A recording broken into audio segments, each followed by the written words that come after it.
What's up, everybody? This is Ben and Adam from Next Level. We are at Heroes and Villains Fan Fest, New York, New Jersey, or across the street, rather, from Heroes and Villains. Now, we're in, what hotel is this? A hotel. The Embassy Suite. This is the Embassy Suite. I think you might get some money for that. Let's hope. Giving them a plug. Let's hope. Yeah. It's beautiful. We try to. We do that as often as So possible. nice in here. Yeah. It's a beautiful hotel. Complimentary drinks after 5 p.m. This is... Is that true? We might have to come back. Yeah, exactly. Why couldn't we do this after 5 p.m., Drew? You could have been drinking. That's right. But we are joined by a former guest of the Showcast, Drew Powell from Gotham. This is awesome that we're doing this in person. Yeah, I think this is the first time we've talked to somebody on the podcast and then got to talk to them in person. Yeah, man, So we're breaking new ground. Yeah, exactly. I love it. First. So I love it. last time we talked to you, obviously we talked a little bit about Gotham, but you had mentioned, I think the following weekend, you were going to Atlantic City Boardwalk Con. Right. It was their first year. It was your first con. Yes. So you've done a number of cons since then. What's the experience been like? You know, I've learned a lot over the last. I mean, essentially, it's been a year. I think it was was that May or something like that. Yeah, I towards think the so. end of Yeah. first season of Gotham. Yeah, so yeah, in basically a year, I've learned a lot because what the first thing I learned was you better get your act together and know a little bit of what you're talking about because people know and they care and I love that and there's a definite kind of familial kind of camaraderie that happens at these things and it's really cool to be a part of that and because not every show gets the honor of being part of that world. I was thinking about my buddies on Mad Men, which is a great show, but they're not doing cons. It's opened up a little bit, but certainly there's a certain kind of show that gets that kind of convention love. So I really feel like I'm fortunate to be on a show that gets to do this. It's a fun way to interact with fans. I'm always learning stuff from fans about what they like and what they don't like, and a lot of them are not afraid to tell you. And I love that because it kind of helps give a little litmus test of like where we are and what people think. And oftentimes I will go back and talk to the writers and creators and say, like, just so you know, people are whatever, are love or hate X, Y, and Z. So yeah, it's been very educational. Have you done a bunch between Atlantic City and this one? I have, yeah. Are you addicted now? I've done a lot. Yeah, I've done a lot more than I thought I would. So yeah, it's been really good though. It's enables me to see parts of the country and reconnect with old friends. I think that's probably the part I love the most is, in the green room or after hours, getting to hang with the other actors, some of which I've known for years and some of which I'm just meeting. We did one in Blackpool in England last 2 weeks ago, and I had my wife and my son there, and there was an actor from Agents of S.H.I.E.L.D. and another one from Agent Carter, and then they had their kids there, so the kids were all playing and running around, and we were all, having a drink and comparing stories, and so it was really a cool thing, and not something I expected, Yeah, and I mean, have you gotten to do, I know you have a panel today, have you gotten to do a few panels? Yeah. What's that like? Because, I mean, up there on a stage and basically just getting, a lot of them are Q&As from fans and stuff, and some of them are a little more interview-like.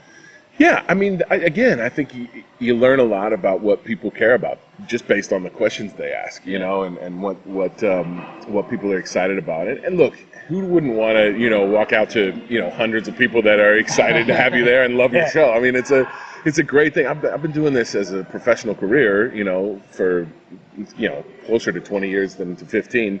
And this is the first time I've been on a show where, it's at that level of, fan craziness, and it's really cool. It's something that I think every actor wants to be a part of that. Yeah. You mentioned like the camaraderie with all the actors and everything. Adam and I just got a small taste of that ourselves walking over here because you ran into Katrina Law from Arrow, who Adam got to interview at Harrisburg a couple weeks ago. Yes. And just to see the way you two it's just two normal friends just meeting up and hanging out. So, I mean, I guess you get a lot of that when you go to these cons and you run into all these people. And Katrina's a great example of somebody like, I know Katrina's husband and some friends. We all have these mutual friends, but, we hadn't really ever spent time together. But then you get to these cons, and that's when you finally get to actually meet face-to-face and spend time together. And she's great. And that's a great example of, one of the kind of fun perks that I did not anticipate from this whole exciting thing. Yeah. Have you had any? I mean, we've heard stories, obviously, of some people. I mean, I think there was a story it came out of Wizard World with Chris Evans. You know, there's fans that kind of freak you out a little bit every once in a while. Yeah, sure. Have you experienced any of the crazy fandom yet through all the panel? No one's bitten me like they did to Norman Reedus, although I was at that convention when he got bit, and I didn't understand what people were talking about. I couldn't actually imagine that. I'll say that there are definitely some interesting folks that maybe are not fully aware of social boundaries, and it's kind of a catch-22 because I want to be myself and be who I am, which is I'm always happy to meet people, but sometimes people don't realize that there is a boundary to that, and they feel like they know you and that you're best friends, and even though I would love to be best friends with everybody, that really doesn't work out. You don't have enough time in your day. Exactly, yeah. So sometimes you have to be polite and say, I can't go to Outback with you tonight, as much as I would like to.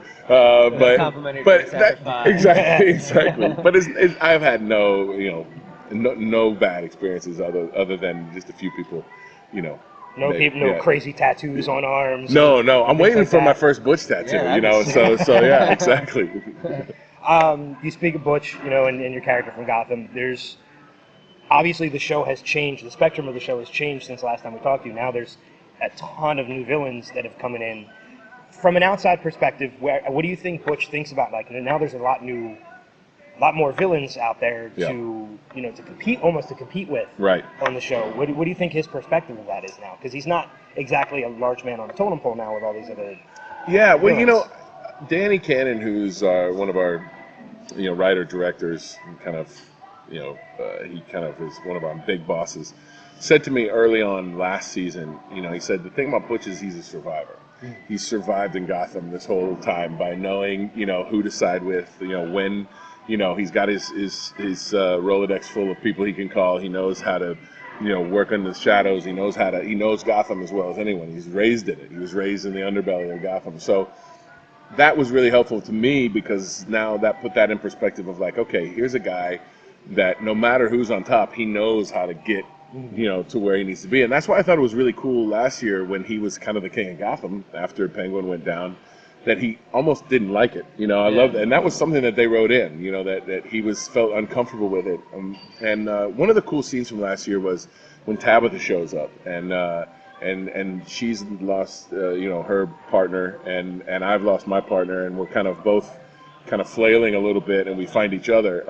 I didn't see that coming, and I thought it was a really cool thing because, it was two people that do better with somebody else. Right. And they come together, two very different people. But so, yeah, I think that going forward, we just started shooting season 3, and I think you'll see some more of that dynamic come through, and I'm going to be very interested to see where it goes. I know. I just want to stay alive. Let's be honest. Well, we want you to stay alive. That's the key. Exactly. I mean, I'll talk to you next year. Who do you think, from your personal perspective, who do you think Butch would be better suited with teaming up with out of all these new villains that have come in? Well, it's a good question. I think that. I think that the Butch Penguin thing worked really well. And what was cool about that, though, was the only reason those two guys teamed up in the first place is because he was kind of under mind control. So he was kind of forced into it. But then they kind of wound up working well together. And so I think you'll see some more of that tandem come up in season 3. How long that will last, who knows? I'll be very interested to see what happens with some of the new villains and how that all works. There's definitely going to be some surprises this season, which I will not divulge. But the thing about Butch is I think he's a chameleon. He can go any which way. He knows how to adapt. Yeah. Well, before we let you get back to the con, they brought last season especially. They brought in a lot of known DC characters. Is there one that, and even if this person's going to show up in season 3 and you just can't tell us, is there one that you want to see on screen that we haven't seen yet, good or bad? I don't know. I have some favorites. Bane is obviously a good one. Solomon Grundy, I think, is always. I didn't even think about Solomon Grundy. Exactly. Yeah. Yeah. You know, so there's. I mean, so I'm selfishly excited about the that would potential actually be a of really those. cool twist if Butch is the one that becomes Bane. Yeah, right. That would be really. That would be cool. great. I would love that. But look at the writers on that. Yeah, exactly. Could you call Bruno Heller, please? There you go. But I think those would be great to see. I mean, I love that they kind of hinted at Killer Croc a little bit with in the season finale last year, and so who knows? I mean, I'm just mostly for me. I just love to sit back and watch what's coming next. Yeah. I can look at it with the kind of clear eyes and just like, okay, what is it? Whatever you bring is going to be good. So. Yeah. Well, I think that's what makes you so likable is the fact that you're not just a part of the show, but you're a part of the show as a fan of all of this. I mean, it's not just a job to you. Like, you're actually a fan of everything that you're going through. Sure. And you take that step back and you look at it and you're like, wow, like, this is everything that's going on when we're doing this. Yeah, and that's new to me. I mean, I admit that I wasn't a comic book guy growing up. I mean, I really was mostly introduced to Batman through, a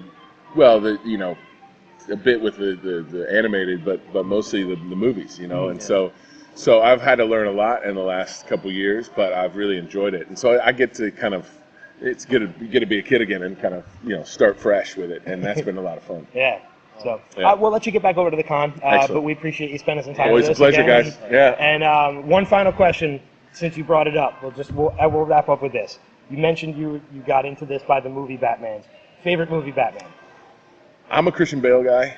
Although I did like Ben Affleck's version. Oh, man. I got to be there for the premiere, and that was really something. So I'm really, that movie I think had some holes in it, but I think that his Batman standalone movie, I'm really excited to see Written and directed by him as well, which is we'll have to get you on later in the year and just talk all about the holes. Yeah. Because that would fill another podcast. Exactly. So. Well, and I would really like Butch Gilzean to make an appearance in Affleck's Batman. So if you guys could see about organizing that we'll for pull me. some strings. We'll see what we can I appreciate that. So, Drew, thanks again. Pleasure. We'll let you get back to the con. Thanks, guys. Thank you. Guys, we'll be back with more coverage of Heroes and Villains later.